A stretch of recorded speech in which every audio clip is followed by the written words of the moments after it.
what happens if you steal a Chanukiah or if you steal oil? Is that mitzvah baba avera? So as soon as I heard it, I was thinking, what? That's fairly obvious. I mean, obviously it is. I mean, obviously it isn't. I was turning it over in my mind. We're having this whole conversation. What we should relate it to is the notion of the stealing of oil itself akin to the notion of stealing the daled minim, which is an object, or like with a shofar, if a person was to steal a shofar, granted, they've committed a crime. It's an egregious sin, but the sound cannot actually itself be stolen. It's not a tangible object. And therefore the sound, the kiyum of the mitzvah of the shmiya of the kol shofar, that a person could be yotze with.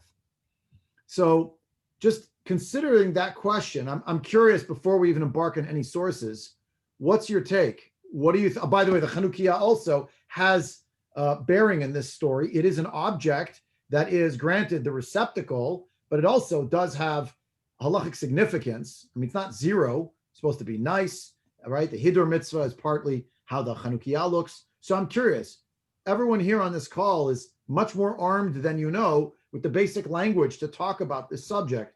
And I'm curious where you think it falls, instead of me doing all the talking. So just unmute and let me know. It's not a trick question. It's really a question, no? I mean, it could happen. Someone ripped off a Chanukiah, but they love Judaism, so they're going to light the candles. It's possible. Are they Mekayim the mitzvah? Is that the question? Yeah. Is it mitzvah haba ba'avera? Remember, mitzvah haba ba'avera is, well, you're doing a mitzvah. That's true, but it's through the act of an avera. How dare you? That doesn't count. So which is it? I'll guess Chanukiah, yes. Oil, no. If it was the stealing of the Chanukiah, yes. And if it was the oil, then no, not a mitzvah b'avera? No. You would be yotze with a stolen Chanukiah. You would not be stolen. You would not be yotze with stolen oil. Why do you say there's a distinction between the Chanukiah and the oil? Wait, let Larry, I just want to hear Larry's reasoning. Because the mitzvah is Lahadli ner, and the oil provides the ner. The Chanukiah is the substance of the ner. The Chanukiah is just a instrumentality for holding the ner.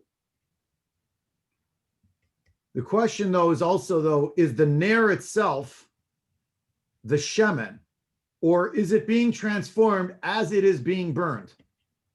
This is not just a theoretical question. At the same time, the Chanukiah has only one purpose, okay? Right. Oil could be used in different ways for different purposes. True. You don't know why he's stealing the oil. True. Although, right, that's an excellent point. In other words, one is multiple purposes. It's multi-purpose. You're stealing the oil, and it's for salad dressing. If it's already But the burning issue- lit, but- then it's a no-brainer.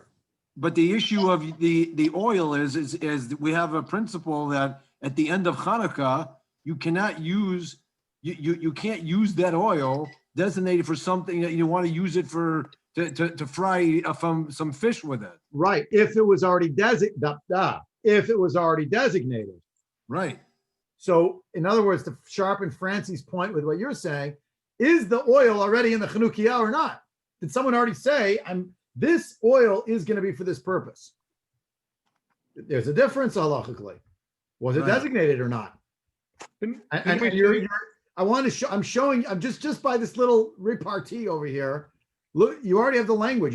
These are exactly the categories to be thinking about. You're stealing an object only for Hanukkah, or something that is multi-purpose. Was it designated for the person mitzvah? Was it not yet designated for the person mitzvah? Was it designated before the holiday began? Was it designated on the holiday? Is it the leftover from what you already burned? So these are all factors in trying to understand. In fact, this is part of the discussion in the halachic system. But you Jeff, can use a Chanukiah after Hanukkah to light the room. Yes. The question is, on Hanukkah, a person steals it, what's it for? Decorations or for the mitzvah? This is part of the question. Didn't we say that a mitzvah ba'avera can only be doraita? That's why the first day is different than the days 2 through 7 for the lulav? So that was part of our discussion on 30A. And that's also a factor. Does mitzvah baba avera apply to a derabanan circumstance or not? And I'll remind you on 30A that actually that's part of the reason why on 30A there is a machloket, because on 29B we said, okay, wait a second. If we're just talking about the first day, well, there's a technical reason. The Torah uses the word lachem, and it's not yours if you steal it or if you borrow it. Ergo, that's not going to work, but for a technical reason, not mitzvah avera. Now look at second to last line in 29b. But on the second day of Yom Tov, why can't you use it? And that's where we invoked mitzvah haba ba'avera. So Rabbi Yochanan quoted from Mishum Bar Yochai, mitzvah haba ba'avera applies when? Days 2 through 7. And Jeff, what you're signaling is, okay, days 2 through 7 in the Beit HaMikdash, or days 2 through 7 outside of the Beit HaMikdash. What's the difference? In the Beit HaMikdash, deoraita, out of the Beit HaMikdash, derabanan. And in fact, this was part of the debate going back and forth. Tosfot had mentioned this as well. Maybe mitzvah baba avera only applies to a deoraita circumstance and not a derabanan. Remember that on page 30a, we had two opinions. One is Rabbi Yochanan and Rabbi Shimon Bar Yochai. Yes, mitzvah baba avera exists in this context. But the second opinion of Shmuel was, no, it doesn't. No, it doesn't? No, because it's only derabanan. And the question is, okay, wait. The Ritva thought this whole Gemara was actually not outside of the Beit HaMikdash, it's in the Beit HaMikdash. But the need for lachem is only on the first day. The other days in the Beit HaMikdash, where it's a biblical mitzvah to take the 4 species, that's where there could be mitzvah b'avera, and that's what they're arguing about. Is there such thing as mitzvah b'avera or not? But if you hold that, not like the Ritva, but pretty much everybody else, days 2 through 7 being referenced on page 29b is actually outside of the Mikdash, meaning the mitzvah is derabanan. The debate is there such thing as mitzvah b'avera for mitzvah derabanan or not? And we care because Hanukkah is a mitzvah derabanan by all accounts. It's the headquarters of mitzvah derabanan. Did I lose anybody already, or is everyone still with me? I'm just laying the groundwork. But all these discussions, this is application, a beautiful application. Ira, you get total credit. He said it to me after shul. We're like going back and forth. Well, the oil, it's an object. You need the oil. But on the other hand, maybe you're lighting a fire. So it's not the oil. It's what happens to the oil. So that's not the same thing. It is being consumed, but okay. And the question is, sorry, someone's talking about the computer. No, I interrupted you. Go ahead. Sully, did you want to say something? Well, I would just say that he's over in Avera for Geneva.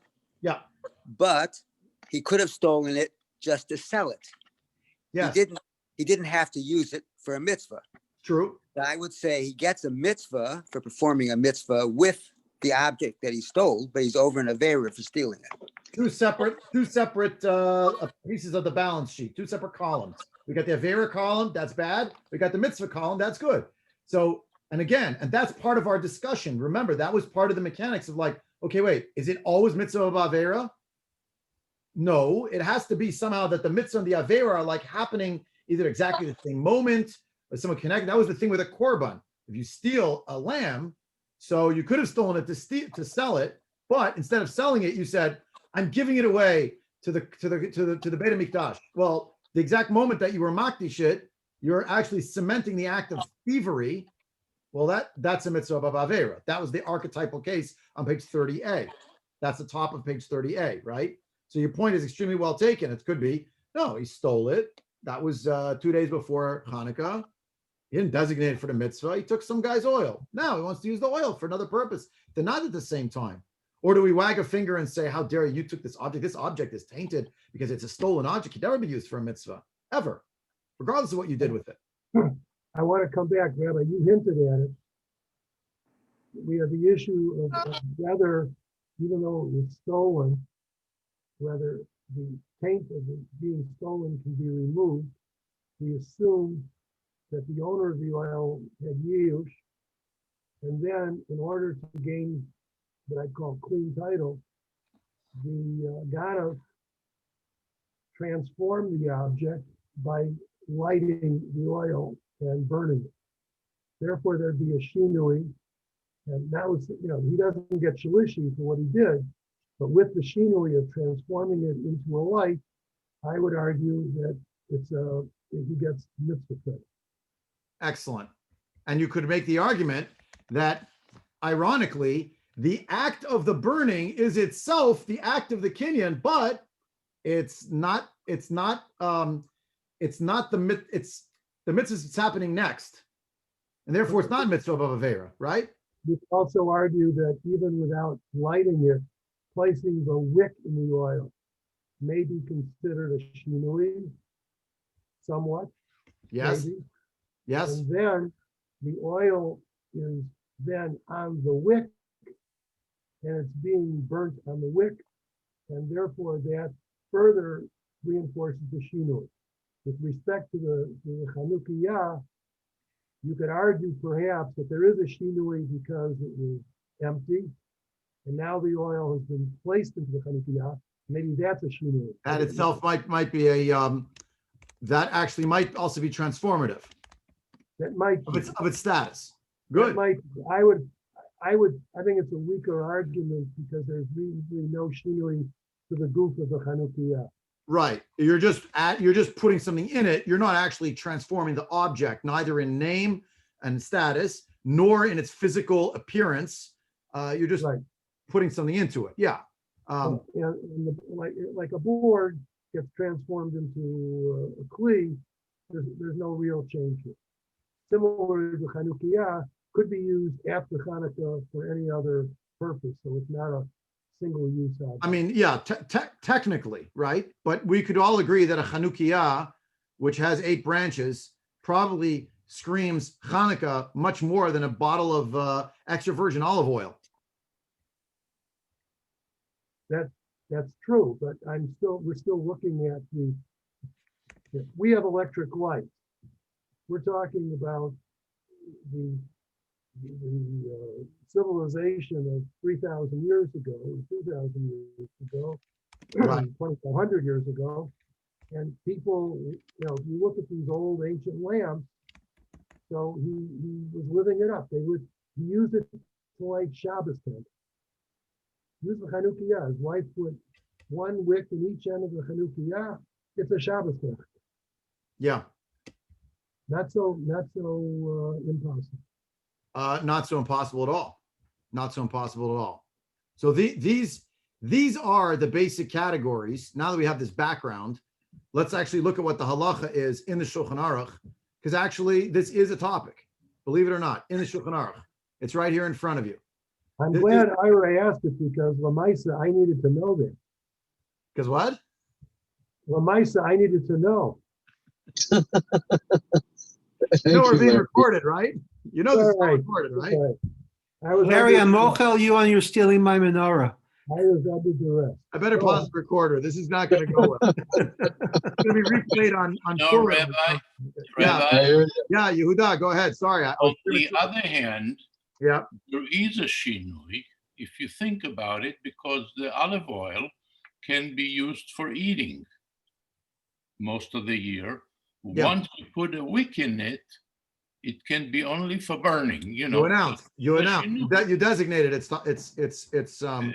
Can like a korban, you say it's the same thing. so is the putting in of the wick the equivalent of saying, I am now going to use this as a korban, or I'm going to use this as a dvar mitzvah? Yeah. Touches on another whole realm of halacha, which is hazmana milta, or hazmana lav milta. Is there such a thing as hasmana, meaning designation? Does it work, or is there no such thing? This is, of course, it is an open question, and it's not one that is easily answered. It's a whole big sugya, which we will not have time to even think about broaching tonight. But I want to look at some of the choices. Shouldn't Please. it be on, so if the person designates it, Ronnie designated it that he's going to use it for Hanukkah. Yes. Larry takes it he was going to use it for Hanukkah, but then he says, I'm going to use it for something else. Let's say. The fact that Ronnie designated it, does that change I mean, with what is Larry taking it? You have to steal it first. Yeah. Right. Well, Larry stole it from Ronnie. Let's say hypothetically. Reuben and Shimon. Yeah. But it was already designated for that purpose. the Hanukkah. So the question is, in general, that's the question of Hasmana. When it comes to a korban, so yes, your designation works. It matters. It counts. It's tofes. But the question is that true when we speak about other mitzvahs? Is that automatically the case? And the answer is it's up for grabs. It's not clear that that's true. It's not clear that that's Why did I know you were going to say that? Sorry. Well, it is. It's look, I don't want to lie to you and tell you it's a cut and dry. It's not a simple matter, you know. It's but it's an important question. Well, when does the mitzvah object become the mitzvah object? Right? When does it get that status? The first time you use it, to wit, Hanukkah, Hatchalat Inyan, you're using it, or that you said I designated it. There are many nafkaminot for this as well about objects. Sukka, we had this with Sukka. I mean, Chal Shem Shemaim al HaSukkah. Well, what about Erev Sukkahs? No, it's when the Yantif starts. That's when you sort of turn on the juice. Let's look at our sugya now. Mitzvah Avera is applied to Hanukkah, and this is a great test case. The Shulchan Aruch writes, Shmanu Petilat HaKsher L'Chanukah, the oil and the wicks that you can use for Hanukkah. Kol HaShmanim V'Aptilot Ksherim L'Ner Hanukkah. Any oil, any wicks, all kosher. So okay, so even if the oil is not drawn nicely after the wick, even if the fire that it makes is not so nice with those wicks, fine. And the Ramah starts adding, Shemen Zayit is mitzvah ben amuvchar. That's the choicest form, is olive oil. This little letter bet is what we came for. The Mishnah Brura deals with this subject. Forgive me, these are my underlinings from another time. We learn here, just toward the bottom, I won't belabor the point, he points this out right here. Shemen HaGazel, Sarach Iyun, Ikasher L'Ner Chanukah. We have to find out if it is or it isn't. And he tells you to look up the tshuva of the Shoel Meshiv, Madura Tlita, Simon Shin Memtet. I'm not going to open that whole thing up. It's very long, but that's a back and forth about what about the Shemen HaGazel? Is it kosher for Hanukkah or is it not? Is it tainted? Is it not? So in preparing another shir, I came across this in the Harei Kedem of Rav Soloveitchik, written up by Rav Michal Shurkin. And I said to myself, wow, this is what they call in learning a bingo.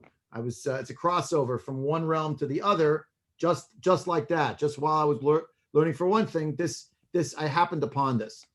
So the Achronim Nistaku B'din Shemen HaGazel Im Yotze B'yidei Chovat Ner Chanukah D'Yesh Ladun D'Psul Mitam Mitzvah Haba Ba'Avera Kilulav HaGazel. Is it or is it not? Ayin Barosh Perak Lulav HaGazel. Go see over there for the sugi about Lulav HaGazel. And the editor here put in, look in the Sheol HaMeshiv where he deals with this in depth, and the Mishnah Brura signals to you about this, and go see the Sheol HaMeshiv for his version of it. Here's what Rav Soloveitchik writes about it. Vanira B'din Zeh. The Yuan Barambam, the Perak Aleph Mehilchot Shofar Halacha Gimel Shekatav. We saw this Rambam inside. We've already previously seen this. Shofar Gazur Takabo Yatsa. If you blew the shofar which was stolen, you're Yotze. Why? She'ena mitzvah el b'shmira kol. The mitzvah is an auditory mitzvah, not the object itself, but what the object produces. Ve'ein b'kol din geza. Umavur midvarav dechalot hapsul the mitzvah haba ba'avera chal davka b'chaftze shel mitzvah. The notion of mitzvah avera can only exist within the object of mitzvah. Ulefi shehachaftza shel hamitzvah hu hakol v'lo shofar uvekol halo ein din gezel. Can't steal a sound. It works. Again, like Sully was saying before, I hope I didn't put too many words in your mouth, Sully. You did a bad thing over here, this column, but this column, you did a good thing. This is two different things. And that's what happens with the shofar. Me'ata, from this, Nira dini don zed the Shemen HaGazel b'ner Chanukah, talui b'safik acher. We have to figure out something else about Hanukkah, which is, Ma'u ha'chavtza de mitzvah shel ner Hanukkah. What is the object of mitzvah? Ha'im gam haner v'hashemen v'aptila meishach shaykh lechavtza de mitzvah shel ner Hanukkah? Do you want to say that the lamp, the oil, and the wick, which are the basis, are all connected to the chavtza shel mitzvah? They're all part of the object.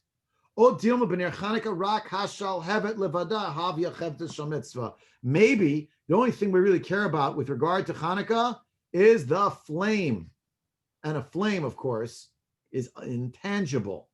V'nira lomar, the chiluku, ner Hanukkah, minerot hamaracha b'mikdash. We can say that there's a distinction to be made between the flame of Hanukkah and the flame that is always burning on the pyres of the altar in the Beit HaMikdash. The Mikdash gam Hashem v'aptila ein bichlal hamitzvah, right? Because the flame of the pyres, but here it also means they took the flame from the main pyres of the altar, which there was a machloket. Is it 2 and then 3 on Yom Kippur? We saw this Gemara in Yuma years ago. 3 then 4, 4 then 5, whatever the number was, certain number. They tend to take the flame and they transferred it to the menorah in the Makom HaMikdash, right? So in that case, in the Mikdash, the shemen and the ptila, the oil and the wick, is part of the mitzvah. And that's why the mitzvah itself includes hatava and haracha. The mitzvah of lighting, not the Hanukkah licht, but the Mikdash licht of the menorah had the notion of the hatava hanerot, the fixing of it, you cleaning it out, making it look nice, right? Putting the wick in, the arrangement of it. That's all part of the mitzvah. Remember the Rashi, many of us know, at the beginning of Parshat Balotcha, Aaron HaKohen feels bad. He doesn't have a role in Parshat Naso. Every Nasi brings something, a gift. And what does Hashem tell him?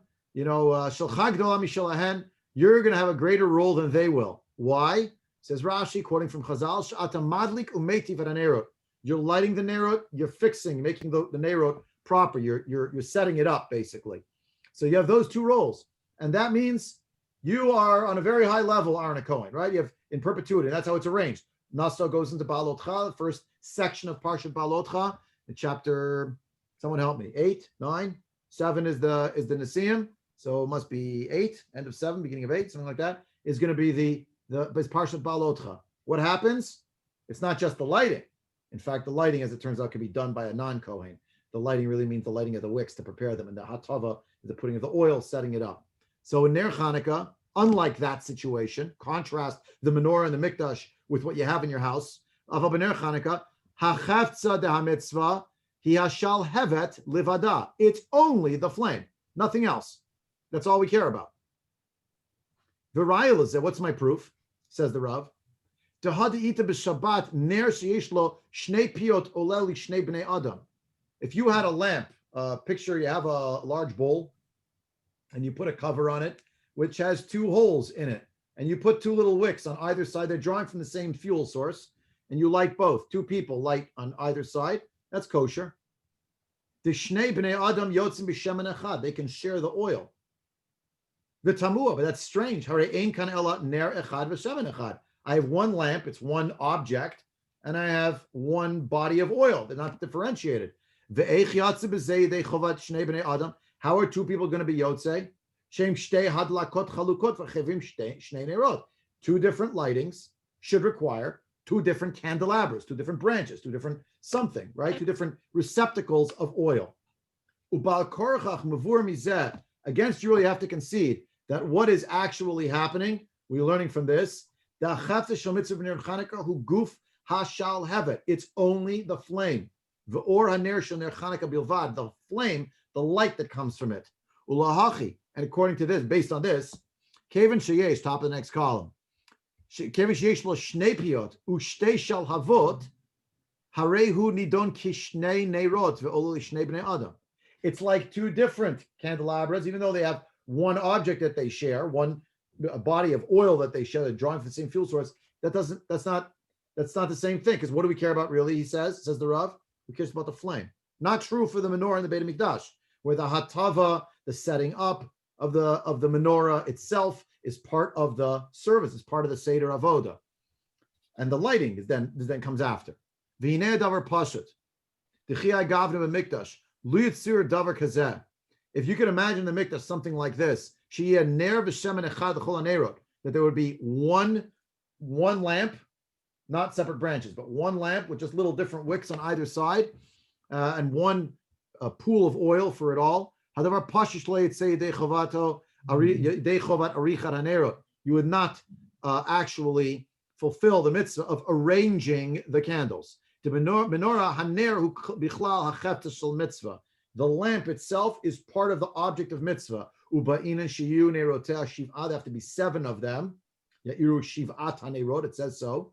The word ner means the lamp itself. Yeah, the ner, each one, must be differentiated. Shiny ner at Hanukkah, different from the ner Hanukkah. That's a differentiation between the menorah and the mikdash and the Chanuka that we have with regard to this halacha. Yeah, as I explained. Now he's zeroing in. Everybody still with me? I hope I didn't lose you in this lengthy piece. You getting it so far? Everybody with me? Yes. If you have a question, now is a good time to ask. I don't want to lose people. Now he's going to zero in on Shemin HaGazul. Ume'ata nira lahalacha. The Shemin HaGazul kosher l'ner Chanukah. Why? Why should it be kosher? Kaven derak hashemin gazul v'lo shall have it. You didn't steal the flame. You stole the oil. V'lo shayach b'shal have it din gazul. You can't steal a flame. V'harei mitzvah ner Chanukah hu b'shal have it bilvad. It's only the flame that matters. V'nimtza shehashem gazul shebeshemen. The status of stolen that falls upon the oil. Lo chal b'chefta shel ha-mitzvah shua shal have it. That is not what falls upon the flame itself that emerges from it. Look at the Gemara in Beitza daf lametet. I didn't give you that because it take too long. The shall have it. He chefta b'fnei atzma. A flame has its own status. Example: v'amudar hana michavero asabi chalto umuta b'shal habato. If let's say 2 guys, Reuven and Shimon, it's always Reuven and Shimon. This because I don't want to put anyone in the dock over here. They get into a tiff. Reuven says to Shimon, I will get no benefit from you. You're a mudar hana to me. I don't want to have anything to do with you. Nothing. Now Shimon lights a fire. Can Reuven warm himself with that fire? Yes, he can. Why? Because you cannot, when you say that there is your mudar hana from so-and-so, does not include their flame. The flame is not an object. It doesn't have, it's not tangible. Even though it's visible, it's not tangible. Let's say there's a coal that was used as part of a service of Avodah Zarah, but now there's a flame coming out of it, and you want to use it to light Hanukkah candles. So you're going to aim it into the flame. That's permissible. Why? Because the flame is not the same thing as the object. It emanated from the object. Yeah, that's just a basis. But this is a totally different, I was going to say thing, but it's not a thing. It's a different phenomenon. This is energy. It is not the object itself. The imkain, and if so, gam hacha shall have it ein badin gezel. You can't steal the flame here either. V'yotzi dechavat ner Chanukah. That's the answer of Rav Soloveitchik. Now that's not the end of the story, but at least this is his initial pathway. Let me pause here for questions and comments before we go further. George, go ahead. So is that the same thing with the shofar and the sound? Is that the same concept?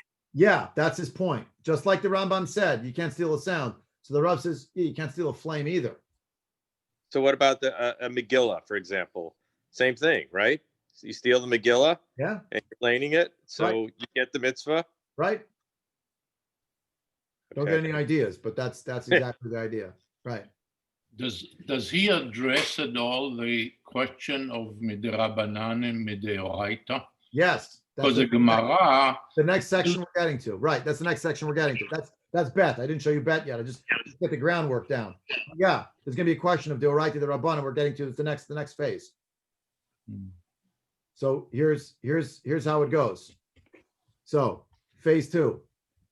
Ot Bet. Ulama achronim.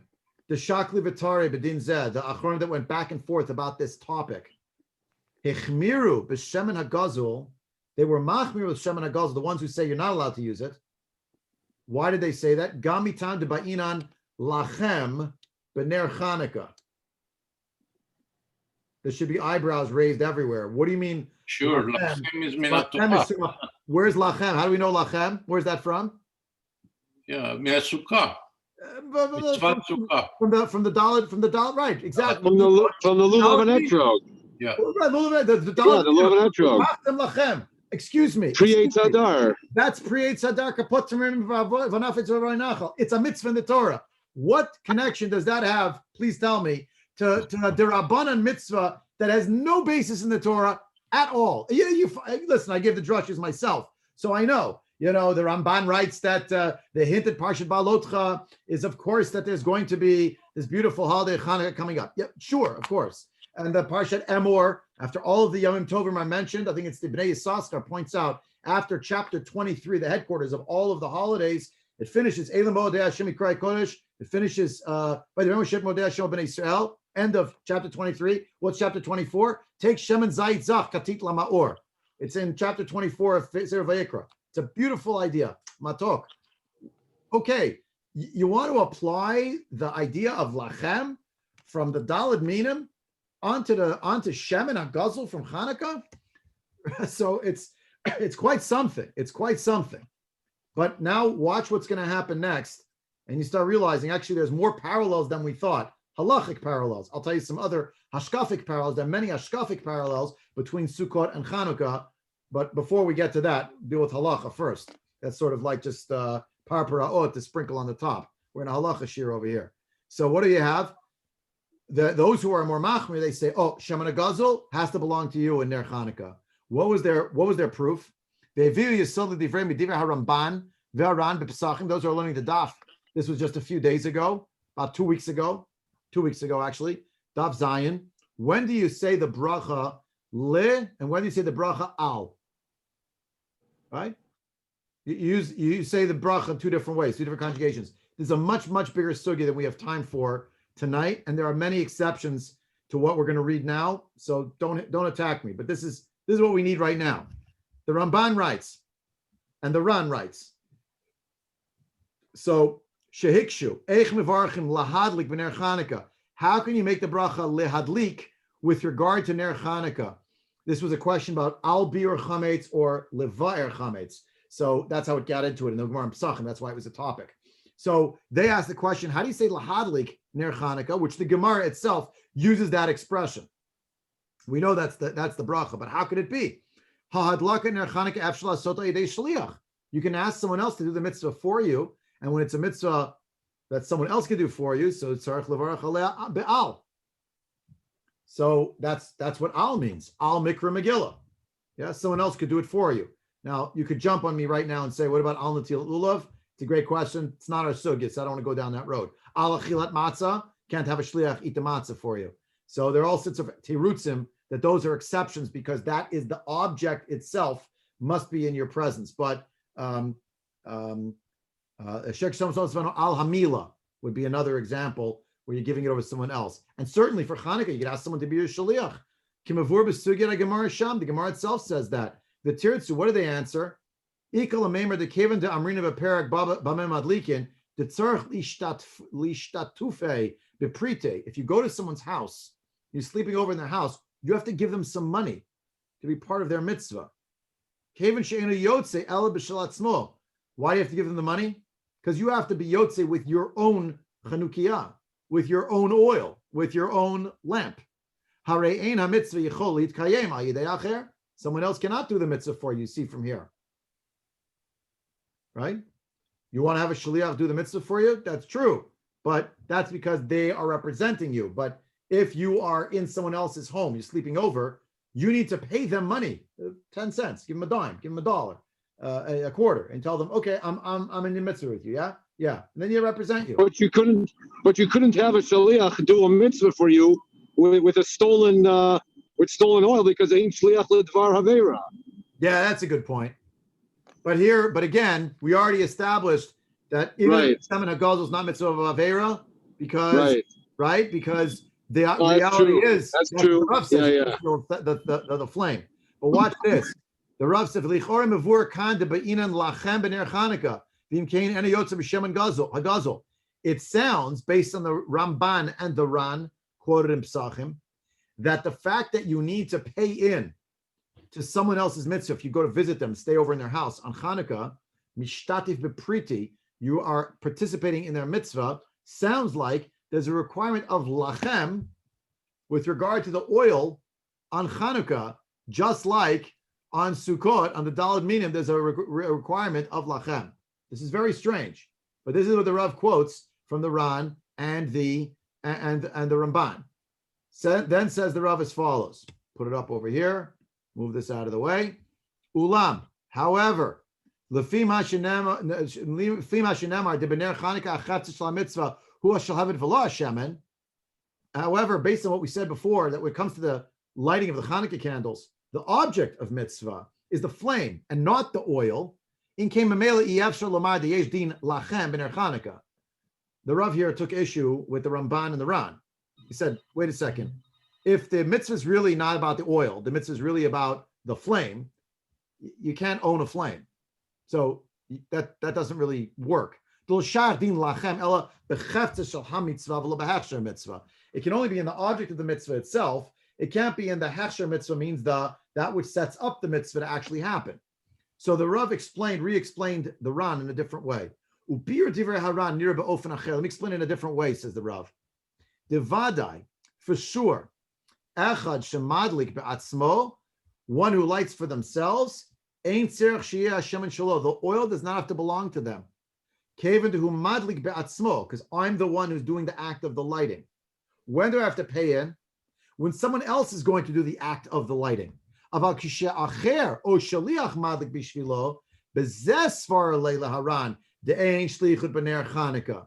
If someone else is going to do the action for you, you need to appoint them. How do you appoint them? Here, the verbalization of it is not going to be enough. You need to give something to them to signify, I'm with you. Now, what? Now, before you jump on me, just listen to the end of this piece, and hopefully it all falls into place.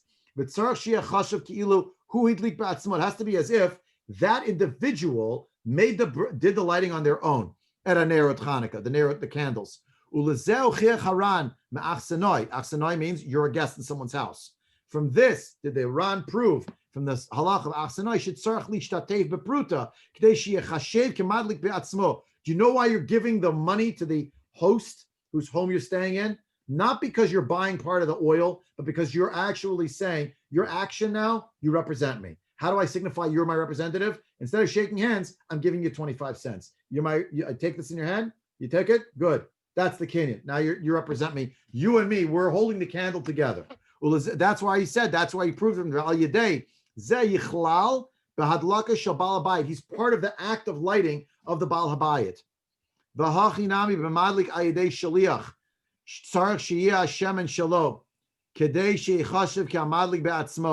So too, when you're lighting through a shaliach, so then the oil needs to belong to you, just like it belongs to the guy who's doing the lighting.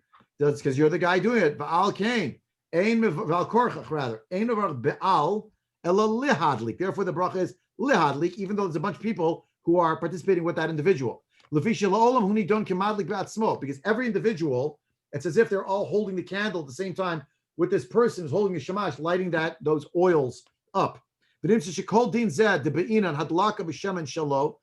the whole din, the whole idea, you need the lighting has to be of your oil. It's only if someone else is actually doing it. It's as if you're doing it. But when you're the guy lighting, even though you stole the oil, there's no actual din of lachem when it comes to the oil as an object. It can't be. Right? You're moving from the Doraita into the Rabbanan realm. The lachem is going to carry over. No, that's not what it means. It means you need to ally yourself to be so closely identified with the one doing the action. You pay in to signify their action. It's as if it's your action. That's what the paying is. But if you're the guy lighting on your own, you can't steal the flame. Therefore, the fact that you stole the oil, that's bad. That's terrible on one column. But the other column, you're doing a mitzvah. And that's all you need. Maybe that's the origin of the Hanukkah guilt. Otherwise... Never thought of it. Never thought. I always thought the Hanukkah guilt was because the Rambam writes, the enemy struck their hand. They stuck out their hand against the Jewish women and Jewish property. So therefore, we give the money to the kids, to signify. There are other ideas of Hanukkah guilt, but I suppose that's one of them also. It comes from the Mishkat. So what about the Megillah? Shouldn't you have to make a kinyan with the person saying the Megillah?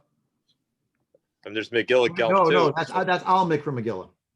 So there's a distinction, Al or and it's on the hearing. Yeah. Hearing. Again, think we're the learning the Megillah Gelt was sugya of Le and Al. Again, there's a million mitzvahs you get. You can come after me and say, well, how can you say Al Mitzvah Tefillin on the Tefillin Shel Rosh? Can't be a shliach. True. Yeah.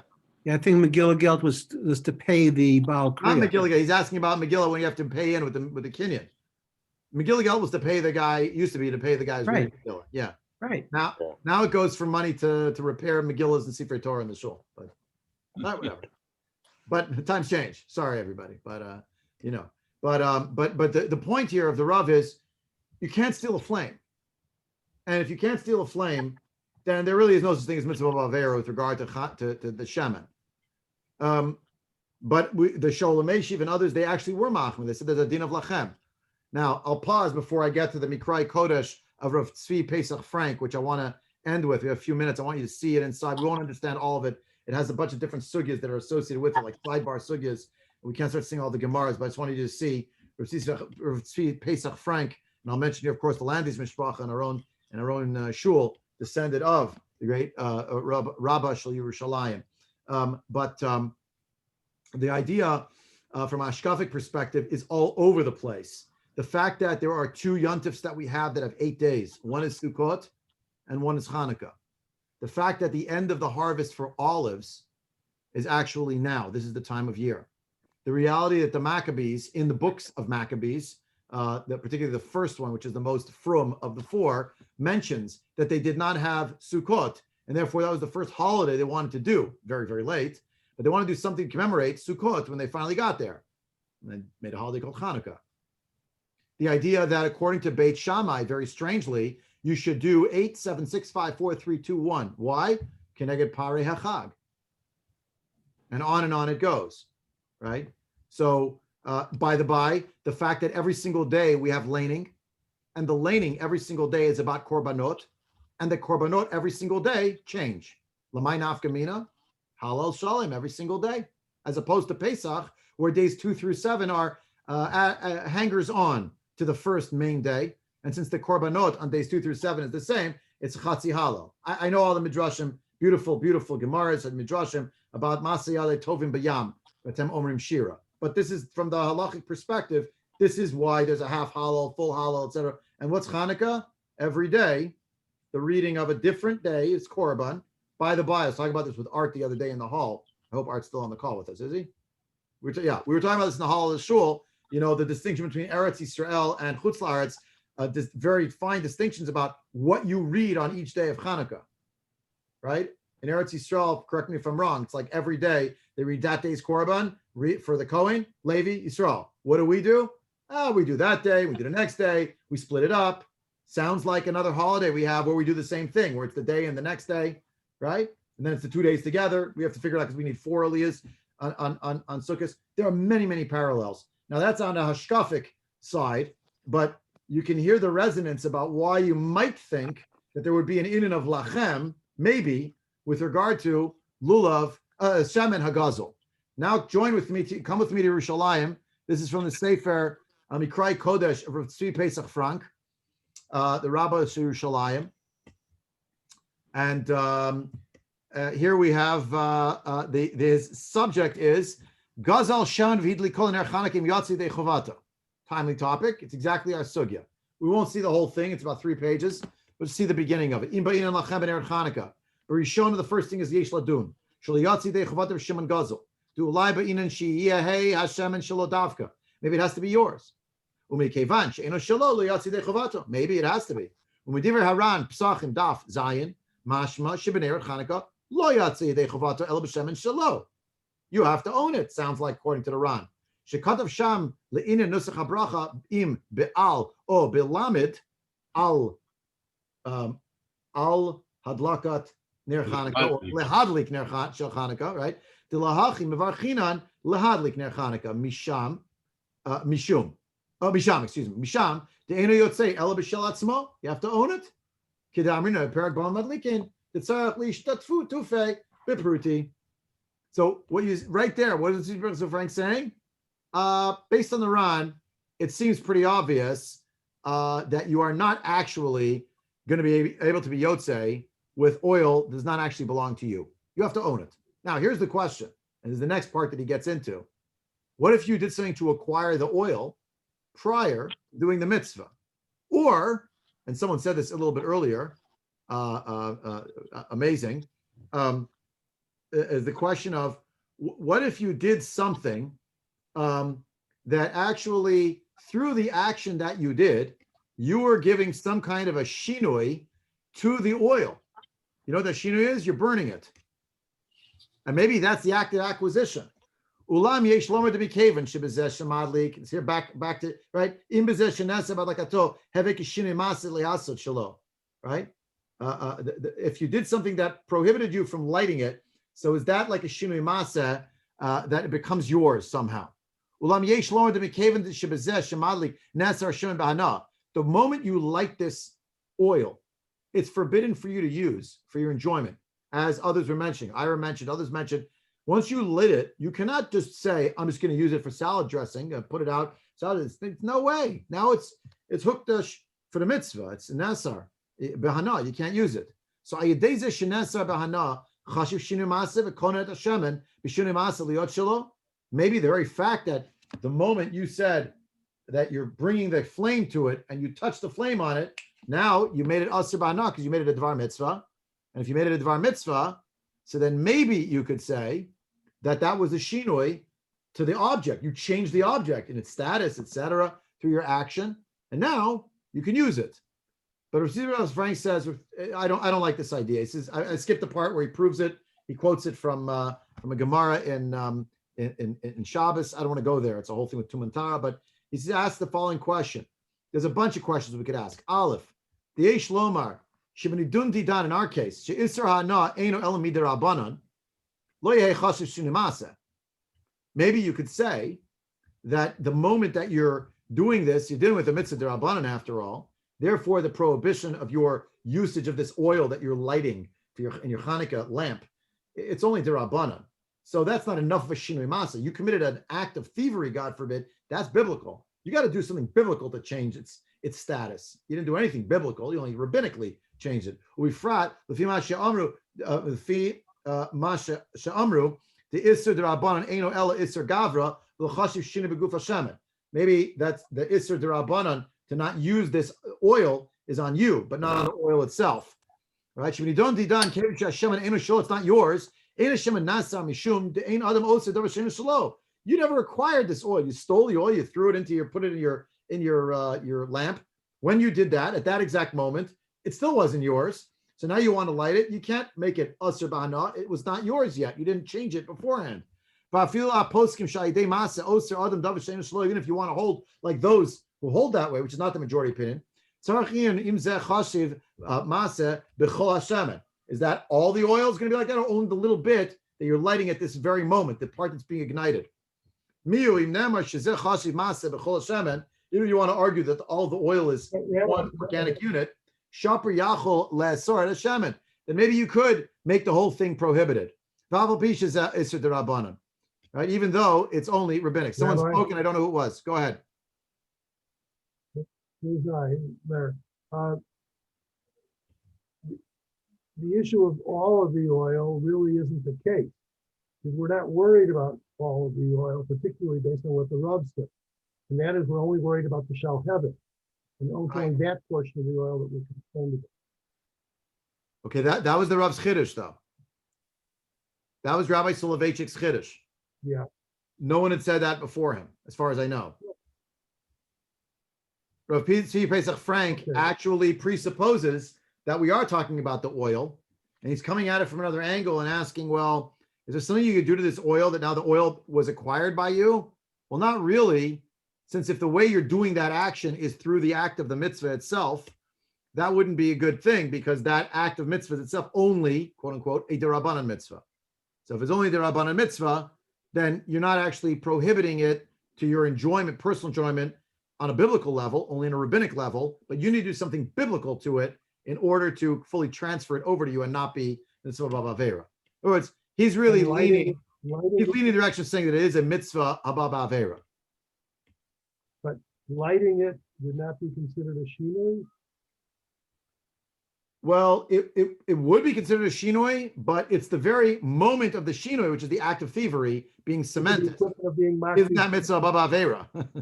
which is makdish to the stolen behemoth. Right, exactly. Okay. Exactly. But instead of being makdish it with your words, you're being makdish it with lighting something. Yeah. You're touching something, right? You're touching it on. And that the act of touching it on is itself the act that should be the Maaseh Shinui. But unlike a korban, which is a biblical hakdasha, you're designating it. This one is rabbinic in nature. It doesn't have that kind of power against your the countervailing force that you're taking something that doesn't belong to you and trying to use it. But Pesach Frank seems to go much more in the direction of saying that this oil is not good and you can't use it. It's a longer piece. He goes in the whole thing with Tumantara. Obviously, very complicated. I don't have to go into the weeds too much. You have just a couple minutes left. I want to show you the Lachem piece. I'm skipping, but you have enough of the lay of it. Just wanted to show a countervailing position to Rav Soloveitchik's. Look with me at the end of his piece. It's 3 pages long, but the end of it, it's this little paragraph here. We'll end with this tonight. He mentions the following. Hatam devina lachem b'ner Chanukah. Why do you need lachem b'ner Chanukah? Why should anyone think that? Umadua maspik bezeh hishtadfut bepruta. Why is it enough? If you have to own all of it, I give you 25 cents for your oil. You have a big jug of oil. You're pouring it into 8 cups the last night. So now I'm in with you in the whole mitzvah. I give you a quarter. The thing's worth whatever it is, $10. You're giving 25 cents. Udiver Amar to Rav Hagon. I don't know who this is. Rav Salmon Micharakov. I've been to Kharkov. There's no such Rebbe there anymore. There's nothing left. There was an OU center there when I went, leading a program for NCSY in 1999 called Jolt. And it was a pretty dilapidated place. But there was someone from there, Rav Hagon, Rav Salmon from there, who was in dialogue with Rav Tzvi Pesach Frank, I presume in Yerushalayim.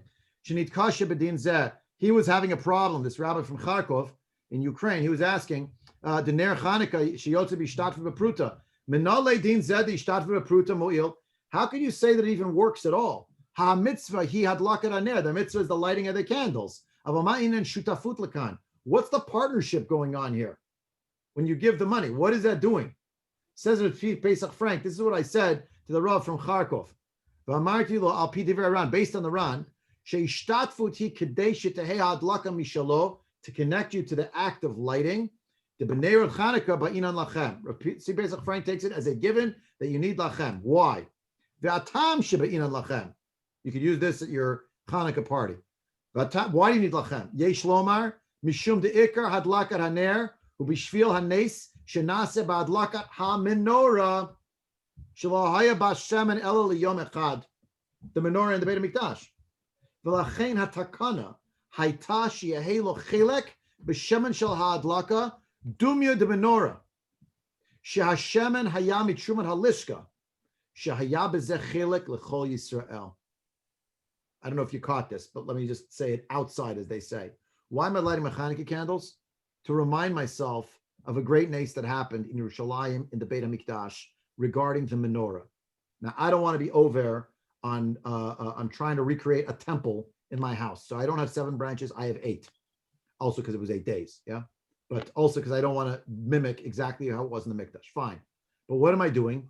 I'm lighting, to a large extent, a memorial each night and a celebrational commemoration. 1, 2, 3. I'm going each night. I'm lighting more and more.